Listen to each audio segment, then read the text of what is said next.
ओम नमो भगवते वासुदेवाय नमः। स्वागत है आप सभी के अपने YouTube channel Hariom Sharma money tips पर। पौष मास के चतुर्थ अध्याय की कथा। प्राचीन समय में एक धर्मनिष्ठ ब्राह्मण रहता था। वह प्रतिदिन स्नान, संध्या और भगवान विष्णु की पूजा करता था। पौष मास में वह विशेष रूप से व्रत, दीपदान और कथा श्रवण किया करता था। महीने में 3 नियम जरूर निभाने चाहिए। सबसे पहला नियम होता है दीपदान का। हमें दीपदान अवश्य करना चाहिए। इससे हमारे अंधेरे जीवन में उजाला आता है, अंधकार दूर होता है, ज्ञान का प्रकाश उदय होता है, भक्ति जागृत होती है, साथ ही जाने अनजाने में किए गए पापों का नाश भी होता है। प्रत्येक व्यक्ति को नियम बना लेना चाहिए, पति पत्नी को मिलकर के, कि वह प्रत्येक महीने में दीपदान अवश्य करें।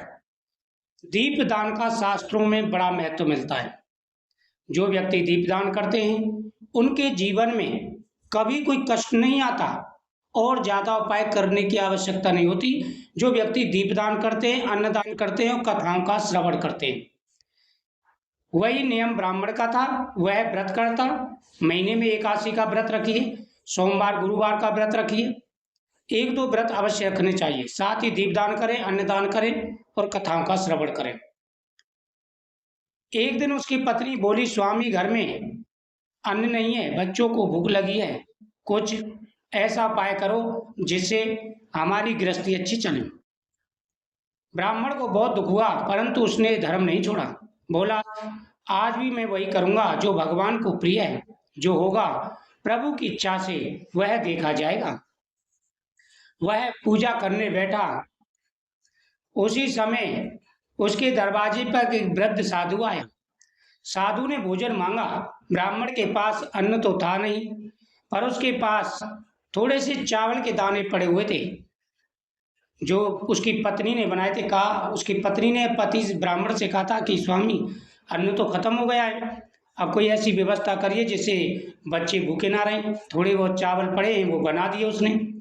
अब जैसे वो पूजा करने के बाद में चावल खाने के लिए बैठा, उसी समय उसके दरवाजे पर एक भिखारी आ गया और उसने कहा कि बच्चा, मैं काफी समय से भूखा हूँ, मुझे भूख लगी है, कुछ हो तो खाने के लिए दे दो। अब ब्राह्मण जो खाने के लिए बैठा था, उसने अपना जो खाना था वह उस भिखारी को खाने के लिए दे दिया। ब्राह्मण ने बिना सोचे समझे वह चावल साधु को दे दिए। पत्नी बोली, आप क्या खाएंगे? ब्राह्मण को आपने ये सामान दे दिया है। ब्राह्मण शांत होकर के बोला, जो देता है वही देगा। ईश्वर कभी किसी को भूखा नहीं छोड़ता।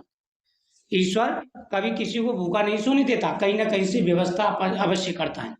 अगर ईश्वर की इच्छा होगी तो मुझे कहीं ना कहीं से खाना मिल ही जाएगा। अब उसने साधु को खाना दिया, साधु को पर जल दिया, उसके सामने हाथ जोड़ के बैठा रहा। साधु ने भोजन लिया और साधु वहां से चलता हुआ बना।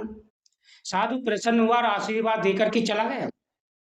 रात में अचानक किसी ने दरवाजा खटखटाया। बाहर एक व्यापारी खड़ा था और बोला, मुझे मार्ग में आपका घर दिखाई दिया, मेरी बैलगाड़ी टूट गई है, बदले में यह भोजन और धन स्वीकार करें। उस व्यापारी ने अन्न के भरे बोरे, घी, फल और धन ब्राह्मण के घर में रख दिया। ब्राह्मण और उसकी पत्नी को आश्चर्य हुआ